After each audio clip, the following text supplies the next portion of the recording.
아침에 첫 발을 내딛는 순간 발 뒤꿈치가 찌릿하게 아프신 분들 계시죠? 엄지발가락 옆이 튀어나와 신발 신기가 불편하신 분들, 발바닥에 굳은 살이 박여서 걸을 때마다 불편하신 분들, 오늘 영상 꼭 끝까지 봐주세요. 발은 우리 몸의 기초입니다.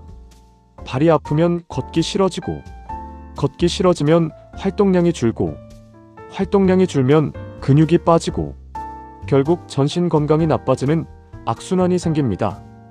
특히 60대 이후에는 발 건강이 낙상 예방과도 직결됩니다.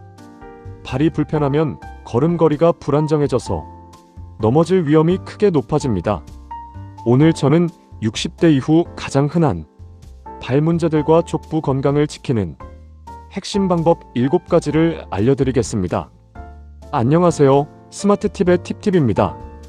발은 뼈 26개, 관절 33개, 근육과 인대 100개 이상으로 이루어진 정교한 구조물입니다. 하루에 우리 체중의 수백 배 하중을 감당합니다. 그런데 많은 분들이 발은 그냥 씻기만 하면 된다고 생각하십니다. 특히 당뇨가 있으신 분들은 발 관리가 정말 중요합니다. 발에 작은 상처가 감각 저하로 모르고 지나다가 심각한 감염으로 이어져 발 절단까지 가는 경우가 있습니다. 오늘 영상은 4파트입니다. 첫 번째, 60대 이후 흔한 발 문제들. 두 번째, 지금 내 발 상태 체크리스트. 세 번째, 즉시 병원에 가야 할 신호. 네 번째, 족부 건강 지키는 습관 7가지입니다. 첫 번째 파트입니다. 족저근막염은 60대 이상에서 가장 흔한 발 통증의 원인입니다. 발바닥에는 발꿈치뼈에서 발가락 뿌리까지 이어지는 족저근막이라는 두꺼운 조직이 있습니다. 이 조직에 반복적인 자극이 쌓여 염증이 생기는 것이 족저근막염입니다.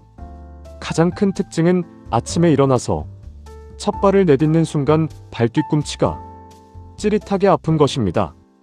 걷다 보면 조금 나아지지만 오래 걸으면 다시 아파집니다.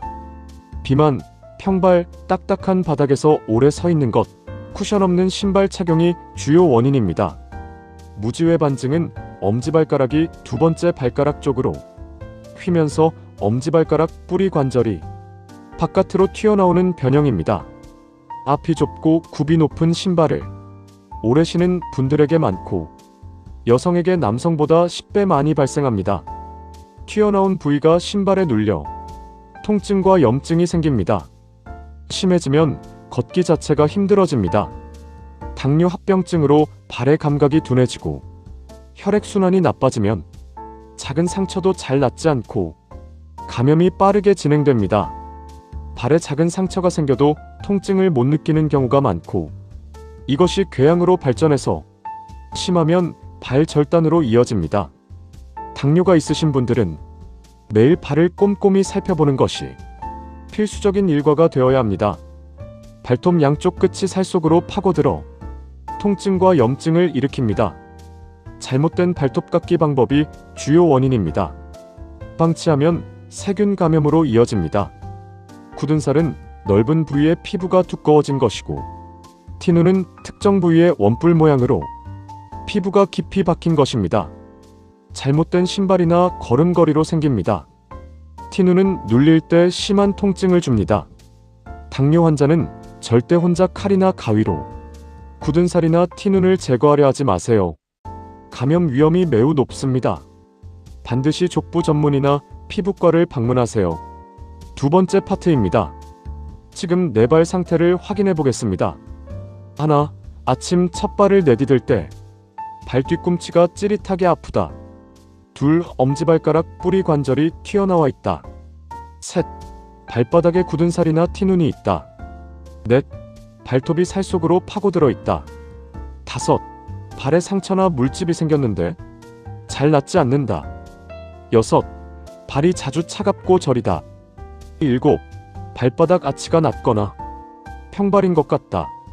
여덟, 발톱색이 노랗거나 두꺼워졌다.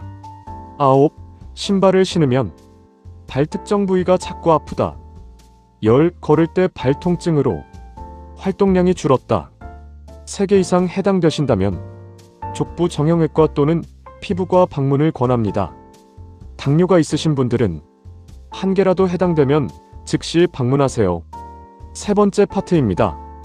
다음 증상이 있으면 즉시 병원에 가세요.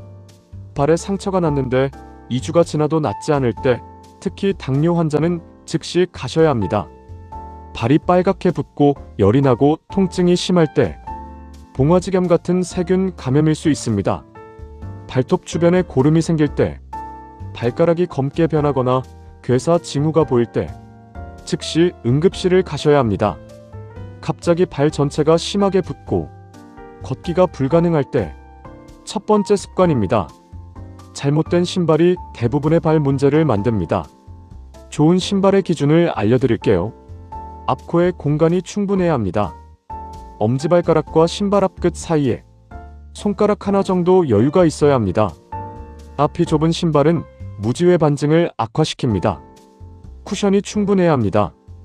발 뒤꿈치와 발바닥에 쿠션이 있는 신발이 족저근막을 보호합니다. 밑창이 얇고 딱딱한 신발은 피하세요. 굽은 낮아야 합니다. 2에서 3cm 이하의 낮은 굽이 적당합니다. 굽이 너무 높으면 발 앞쪽에 과부하가 걸립니다. 미끄럼 방지 기능이 있어야 합니다. 낙상 예방을 위해 밑창 미끄럼 방지는 필수입니다. 발에 잘 맞아야 합니다. 발이 오후에 가장 많이 부으니 신발은 오후에 구매하세요. 새 신발은 집에서 조금씩 길들인 후 외출에 사용하세요. 두 번째 습관입니다. 매일 발을 꼼꼼히 씻으세요. 발가락 사이까지 깨끗하게 씻고 완전히 건조시키세요. 발가락 사이가 습하면 무좀균이 번식하기 좋은 환경이 됩니다. 씻은 후에는 보습제를 바르세요. 발 뒤꿈치와 발바닥은 건조해지면 갈라지고 통증이 생깁니다. 요소가 함유된 발 전용 크림이 효과적입니다. 단, 발가락 사이에는 바르지 마세요. 습해지면 무좀이 생길 수 있습니다. 당뇨가 있으신 분들은 매일 발을 씻으면서 상처, 물집, 발적, 부기를 꼼꼼히 확인하세요. 눈으로 보기 어려운 부위는 거울을 사용하거나 가족에게 확인을 부탁하세요. 세 번째 습관입니다. 발톱 깎는 방법이 잘못되면 내성 발톱이 생깁니다. 올바른 발톱 깎기 방법입니다. 발톱은 일직선으로 깎으세요. 둥글게 깎으면 양쪽 끝이 살 속으로 파고들 수 있습니다. 너무 짧게 깎지 마세요. 발톱 끝이 발가락 끝과 같은 높이가 되도록 남겨두세요. 거스러미는 잘라내지 말고 부드럽게 파일로 다듬으세요. 발톱이 두껍거나 딱딱해서 깎기 어려우신 분들은 족욕 후 부드러워졌을 때 깎으세요.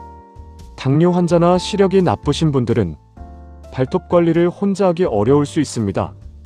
가족의 도움을 받거나 전문 기관을 이용하세요. 네 번째 습관입니다. 족저근막염으로 고생하시는 분들에게 당장 효과를 볼 수 있는 방법입니다.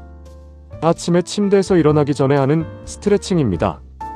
발목을 위아래로 10회 움직이세요. 발가락을 손으로 잡고 발등 쪽으로 당겨 15에서 20초 유지하세요. 이것을 3회 반복하세요. 이 스트레칭을 하고 나서 일어나시면 아침 첫 발의 통증이 크게 줄어듭니다. 종아리 스트레칭도 함께 하세요. 벽에 손을 대고 한 발을 뒤로 뻗어 종아리를 30초 늘려주세요. 종아리 근육이 짧아지면 족저근막에 긴장이 더해지기 때문입니다. 쿠션이 좋은 실내화를 신으세요. 맨발로 딱딱한 바닥을 걸으면 족저근막에 지속적인 자극이 됩니다. 다섯 번째 습관입니다. 발과 발목 근육을 강화하면 발 통증 예방과 낙상 예방에 동시에 효과가 있습니다. 발가락으로 수건 집기입니다. 바닥에 수건을 놓고 발가락으로 집어 올리세요. 발바닥 근육을 강화합니다. 발 뒤꿈치 들기입니다. 의자 뒤를 잡고 서서 발 뒤꿈치를 최대한 높이 들었다가 천천히 내립니다. 20회씩 하루 3세트. 종아리와 발목 근육을 동시에 강화합니다. 발목 돌리기입니다. 의자에 앉아 발목을 시계 방향, 반시계 방향으로 각 10회씩 돌립니다. 발목 유연성과 혈액순환을 개선합니다. 이 세 가지 운동을 매일 하시면 발 건강이 확실히 좋아집니다. 6번째 습관입니다. 무좀은 흔하지만 제대로 치료하지 않으면 발톱 무좀으로 번지고 당뇨 환자에게는 심각한 감염의 원인이 됩니다. 무좀 예방법입니다. 발을 씻은 후 완전히 건조시키세요. 통기성 좋은 양말을 신고 매일 갈아 신으세요. 면 양말이 습기 흡수에 가장 좋습니다. 공용 샤워실 이용 후에는 발을 깨끗이 씻으세요. 무좀이 생겼다면 항진균제 크림을 꾸준히 바르세요. 증상이 사라진 후에도 최소 2주 이상 더 바르셔야 재발을 막을 수 있습니다. 발톱 무좀은 먹는 항진균제가 필요합니다. 피부과 진료를 받으세요. 7번째 마지막 습관입니다. 당뇨가 있으신 분들을 위한 특별 수칙입니다. 매일 발 전체를 꼼꼼히 살피세요. 아무리 작은 상처도 즉시 소독하고 낫지 않으면 바로 병원에 가세요. 뜨거운 물에 발을 담그지 마세요. 감각이 둔해진 발은 뜨거움을 잘 못 느껴 화상을 입을 수 있습니다. 맨발로 걷지 마세요. 집안에서도 실내화를 신으세요. 혈액순환을 위해 다리를 꼬고 앉지 마세요. 1년에 한 번 이상 당뇨발 전문 검진을 받으세요. 오늘 영상 어떠셨나요? 발은 온몸을 지탱하는 기초입니다. 발이 건강해야 걷고 활동하고 삶을 즐길 수 있습니다. 발을 잘 관리하는 것이 전신 건강을 지키는 첫걸음입니다. 오늘 당장 신발장을 열어보세요. 쿠션이 닳고 앞코가 좁은 신발이 있다면 교체 시기가 됐습니다. 발에 맞는 신발 하나가 발 통증과 낙상 예방에 가장 확실한 투자입니다. 댓글에 지금 가장 불편한 발 증상이 무엇인지 알려주세요. 족저근막염인지, 무지외 반증인지, 발톱 문제인지 여러분의 댓글이 다음 영상 주제가 됩니다. 이 영상을 발이 불편하신 가족분들께 꼭 공유해주세요. 좋아요와 구독도 부탁드립니다. 오늘도 건강하고 행복한 하루 되세요. 감사합니다.